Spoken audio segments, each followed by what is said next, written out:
Good morning, Shri Swami Samarth. तर आज आपण बनवणार आहोत तोंडलीची भाजी. तर बघूया आपण काय काय घेतलेलं आहे. त्याच्यासाठी कांदा, टमॅटो, जिरा, मोहरी, थोडेफार मसाले, तोंडली कापून घेतलेली आहे. इथे कढई गरम करायला ठेवलेली आहे. 2 पळी तेल टाकलेलं आहे.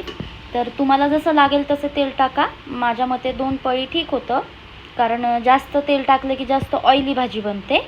तर इथं तेल आपण थोडंसं गरम करायला ठेवलेलं आहे. जसं गरम होतं येईन की त्याच्यामध्ये जिरं टाकायचं. जिरं टाकून झालं की मोहरी पण टाकायची. मला प्रत्येक भाजीमध्ये जिरं हे आवडतंच, खूप टेस्टी बनते भाजी. तुम्ही पण टाकत जावा.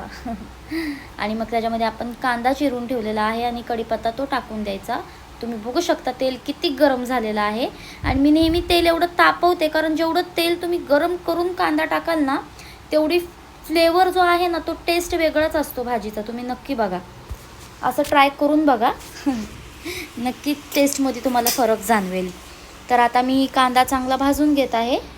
जसा थोडासा आपल्याला वाटला की कांदा लालसर होत आला आहे की त्याच्यामध्ये आपण टमॅटो टाकून द्यायचा. टमॅटो मी इथं अख्खा मोठा टमॅटो लालसर असा कापलेला आहे. आणि मला जरा टमॅटो जास्त आवडतो भाजीमध्ये, कारण टेस्ट खूप छान लागते. एक वेळ मी कांदा थोडा कमी टाकेल, पण टमॅटो मला जास्त लागतं भाजीमध्ये. हालाकी ह्याच्यात एकच मोठा टमॅटो कापून टाकलेला आहे. तुम्ही तुमच्या चवीनुसार टाकू शकता.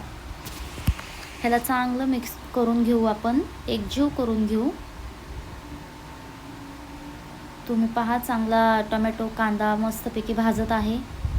ह्याला व्यवस्थित एकजीव होईपर्यंत भाजून द्यायचं आहे, कारण जोपर्यंत तुमचा मसाला व्यवस्थित फ्राय होत नाही तोपर्यंत तुमची भाजीसुद्धा चविष्ट लागणार नाही. तर चला, इथं आपला कांदा टोमॅटो चांगला फ्राय झालेला आहे. आता आपण हळद, लाल मिरची पावडर आणि गोडा मसाला, चवीनुसार मीठ हे मी एकत्रच काढून घेतलेलं होतं. तर आता आपण हे मसाल्यामध्ये टाकत आहोत आणि चांगल्या प्रकारे ते मिक्स करून घ्यायचं आहे, एकजीव करून घ्यायचा आहे मसाला त्याच्यामध्ये. बघा तुम्ही मी कसं मिक्स करत आहे, अगदी त्याच प्रकारे बरोबर मिक्स करून घ्यायचं आहे. आणि मग आपण आता त्याच्यामध्ये टाकत आहोत कापलेली तोंडली. तर मी अशा प्रकारे कापलेली आहे. सखींनो, तुम्हाला जर अजून बारीक कापायचे असेल तर तुम्ही कापू शकता, पण मी एका फोडीचे असे 4 फोड केलेले आहेत. खाताना टेस्टी लागते जरा.